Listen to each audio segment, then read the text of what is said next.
Captain Marvel is being set up as the most powerful hero in the entire Marvel Cinematic Universe. And as hard as that is to believe, it could actually be true. From what we know so far, Brie Larson will play the Carol Danvers incarnation of the character. First introduced in 1968, she's part human fighter pilot, part Kree warrior, incredibly strong, and possesses the power to absorb and control the energy from stars. This means she can do this. That's a photon blast. This.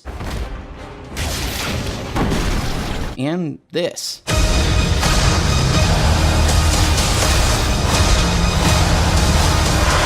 So, she is super powerful, but at least in the comics, she's not that great a person. And with that in mind, welcome to Out of Frame. Look, I am genuinely excited for the movie, but I'm also a fan of the comics, and she's done some things that are not great. There's way too much history to cover everything, but I'd like to focus on two specific storylines. Civil War, on which the Captain America movie was loosely based, and Civil War II, which hasn't yet made its way onto the big screen. In Civil War, the first one, the plot follows a similar line to what we saw in the movie. After an alien attack, a Hulk rampage, and a botched rescue attempt, resulting in a number of innocent lives lost, the government passes the Superhuman Registration Act. The bill requires all superpowered individuals to reveal their secret identities and become registered employees of the federal government. We covered why this is a very bad idea at length in our episode on Captain America: Civil War. But in the comic version, Captain Marvel sides with Iron Man against Captain America and plays a pivotal role as not only a supporter of registration, but also as one of the law's primary enforcers. It's ultimately Captain America who puts an end to the fighting by surrendering with the explicit hope that no one else gets hurt.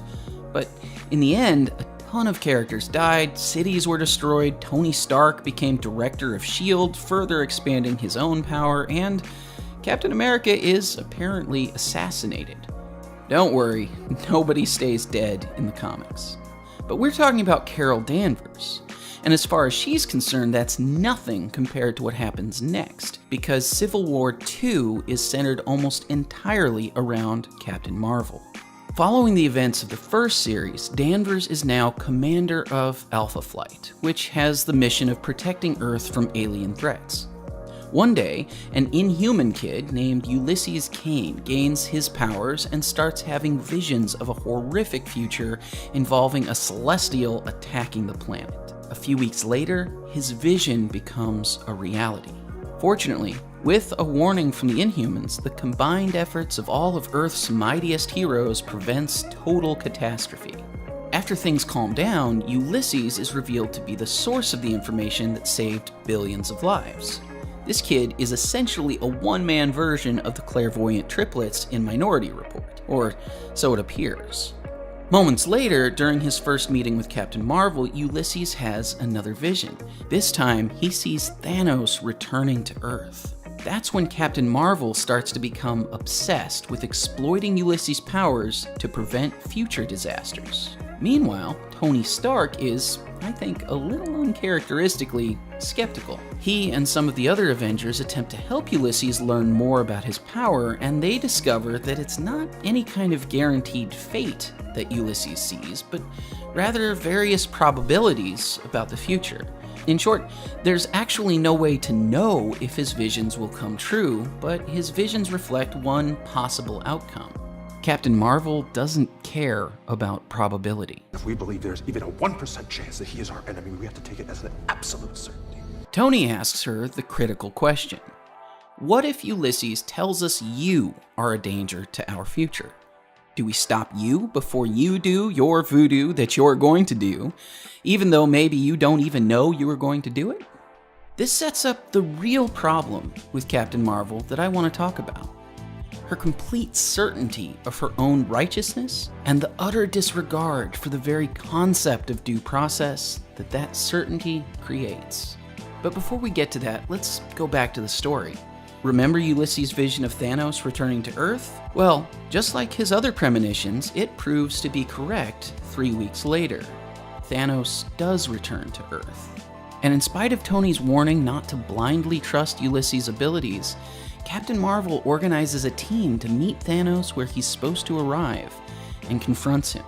Unfortunately, in the ensuing battle, Thanos brutally kills War Machine, who Carol has actually been dating, and nearly kills her close friend, She-Hulk. Tony believes that her decision to attack Thanos created the very future Ulysses predicted, and blames her for the death of his best friend. But Danvers is now completely convinced that Ulysses' prophecies are reliable, and this reignites tension between factions of heroes.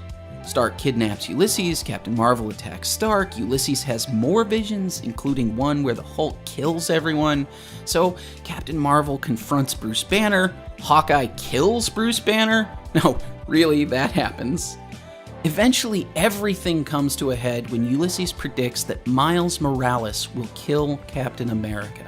For the 2 of you who didn't see Into the Spider-Verse, Miles Morales is just a kid, and Captain Marvel wants to arrest him for a crime he hasn't yet committed and may never commit. This brings us back to the problem. Carol Danvers is consistently willing to toss aside every legal and ethical standard of due process, including its most basic foundation, the presumption of innocence, in her quest for security. She's prepared to imprison or even kill people who have not actually done anything wrong, with the hope of preventing them from maybe doing something wrong in the future. Captain Marvel repeatedly demonstrates that she doesn't have much respect for people as individuals. Their rights don't matter. Fortunately, Steve Rogers once again puts an end to Carol's tyrannical behavior, and in what I would argue is the only genuinely heroic moment of the whole story, chooses to treat a scared, innocent boy with kindness and respect, instead of treating him like a criminal, even though doing so could cost him his life. I think this version of Captain Marvel represents a deeply authoritarian instinct that more people feel than would always like to admit. She wants certainty. She wants to be safe. She thinks she's protecting society. And she'll try to do it at all costs, no matter who gets hurt or killed in the process. She's trying desperately to assert a sense of control over everyone. But it doesn't work. The more she gives in to this impulse, the worse everything gets. What Captain Marvel fails to understand is that the reason due process is so crucial to a free society is precisely because we don't know everything. As much as we'd like to believe we can, no one can account for every possible future. We have no way to know what's in the hearts and minds of other people or what they will do, and even our very attempts to stop them from doing something we think they'll do can affect their choices because everyone responds to changing conditions and incentives. Reality is complex, and history is filled with examples where preemptive strikes potentially created even worse situations than those they were meant to prevent. One of the most significant instances of preventative war was the Japanese attack on Pearl Harbor during World War II. Japan hoped to cripple the US Navy in the Pacific in order to prevent the US from entering the war, but that action only galvanized American support for the war. Meanwhile, in America, FDR established a program of Japanese internment, arresting and imprisoning nearly 120,000 citizens, simply because they were of Japanese descent, on the basis that they could be spies or foreign agents. Again, no due process. Even today, between the war on drugs and the war on terrorism, due process protections for people in the US have frequently been eroded or ignored. That's how we end up with policies like stop and frisk, no-knock police raids, and civil asset forfeiture, which allows police to take your property if they merely suspect that you've committed a crime. And they can often keep it long after you've been acquitted. And for what it's worth, the US has far stronger protections for individuals than most countries around the world. But we still have a lot of policies that flip the idea of innocence until proven guilty upside down. But remember that the legal rules for due process are a result of a broader principle. So this isn't just something that matters to law enforcement. It's something we should all adopt throughout our lives. Look no further than the way people treat each other on social media. There are now hundreds of examples of outrage-fueled mobs ruining people's lives before having any clear understanding of what they've actually done or even who they are. These mobs usually coalesce around the sense that they're fighting for justice and making the world a better place. But what kind of justice rushes to annihilate other people's lives, reputations, and future opportunities without so much as a fair hearing? What kind of justice declares guilt first and asks questions later? No, mobs are not justice. Arresting and imprisoning people without a fair trial is not justice. Initiating violence against people because you think they might do something wrong in the future is not justice. The idea that all individuals deserve a chance to defend themselves in an impartial hearing, whether in a court of law or just the court of public opinion, is something that truly separates a free and healthy society from an authoritarian dystopia that none of us wants to live in. None of us wants a world where the police, the mob, or even the vigilante superhero becomes judge, jury, and executioner. The fact that Captain Marvel has ignored this idea so often in the comics makes her character far less heroic than I hope she is in the movie. Personally, what I would love to see is for the MCU's version of Captain Marvel to take over where Steve Rogers is going to leave off. She has the potential to be the ethical and moral center of Phase 4, and without Captain America, that's a role that will need to be filled. So it's not too late for Carol Danvers to become the hero she really should be. And it's not too late for us either.